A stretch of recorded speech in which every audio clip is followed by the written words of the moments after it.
What exactly is Middle-earth? Is it merely the setting for epic adventures? Or is it something far older, deeper, and more enduring?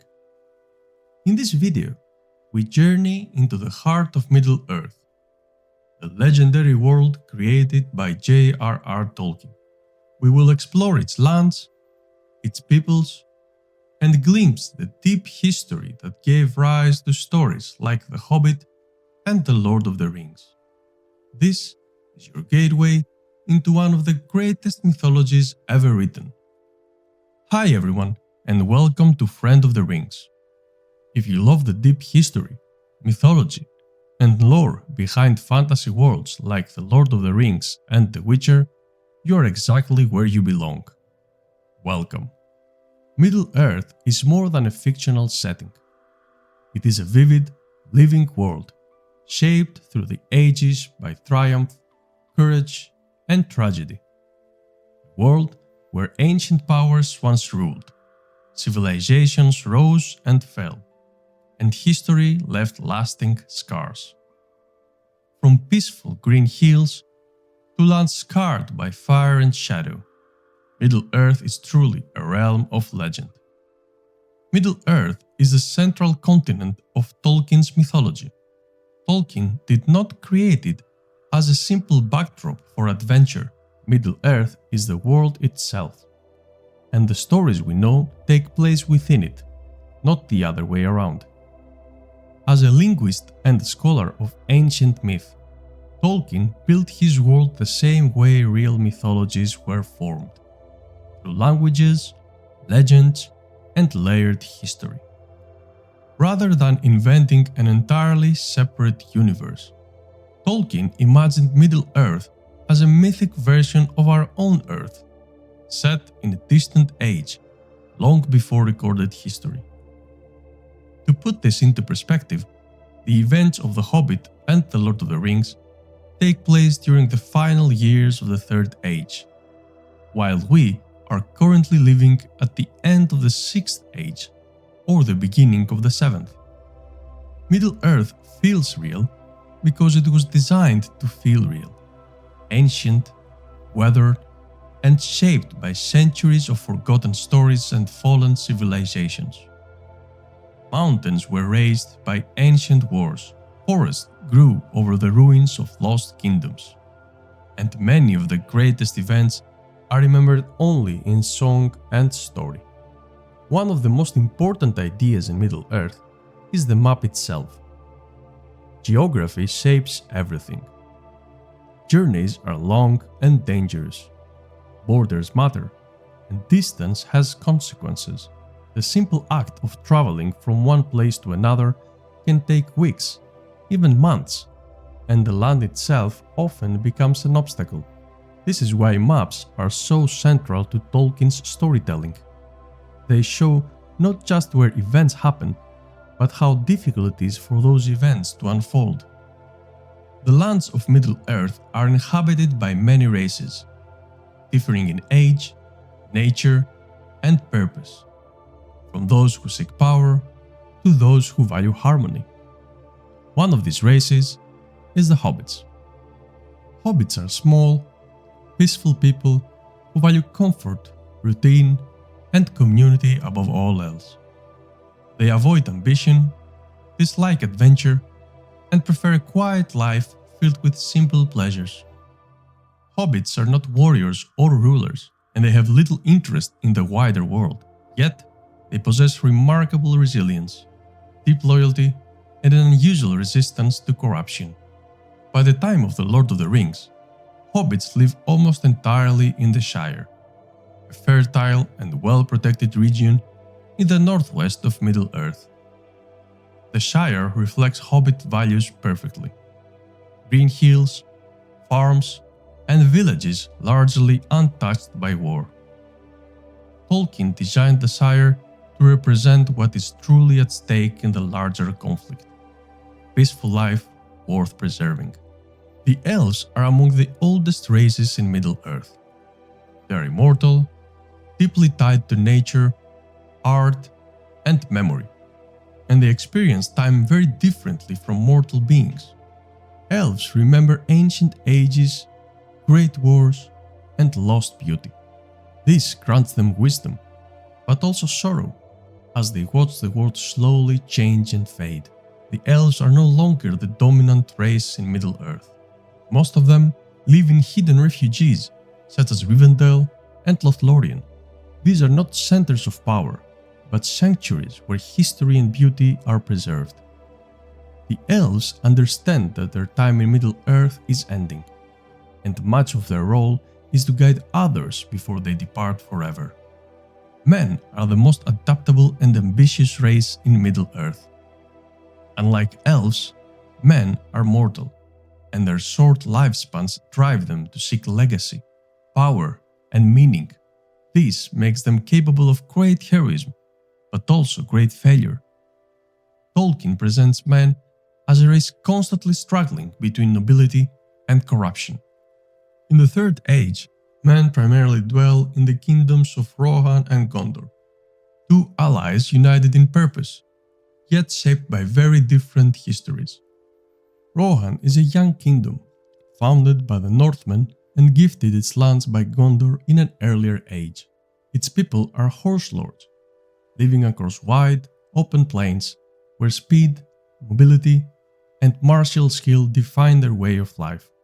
Their culture is rooted in loyalty, oral tradition, and kinship, with songs and stories passed down through generations.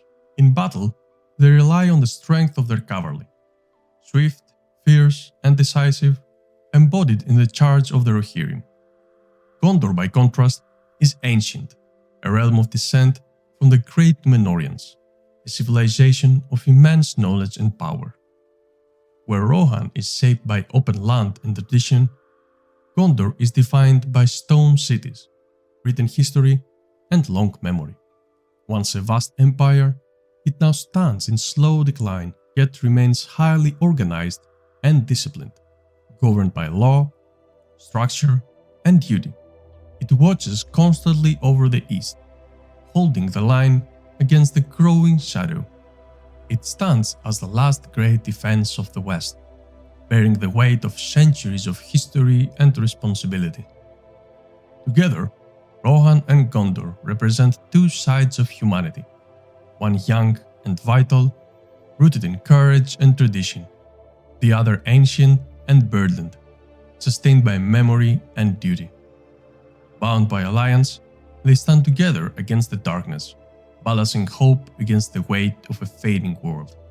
Dwarves are a proud and secretive race, known for their craftsmanship, resilience, and love of stone and metal. They are master builders and miners, responsible for some of the greatest works in Middle-earth. However, their desire for wealth and precious materials often brings them into conflict with other races and with themselves. By the time of The Hobbit and The Lord of the Rings, many dwarves live in mountain strongholds, such as the Lonely Mountain and the Iron Hills.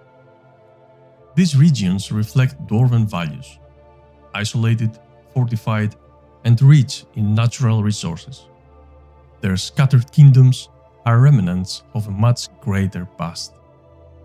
Darkness in Middle-earth is not a single race, but a gathering of corrupted peoples and creatures, all brought together under the wheel of Sauron. At the heart of his armies are the orcs, creatures defined by cruelty, fear, and domination. Orcs were not created from nothing.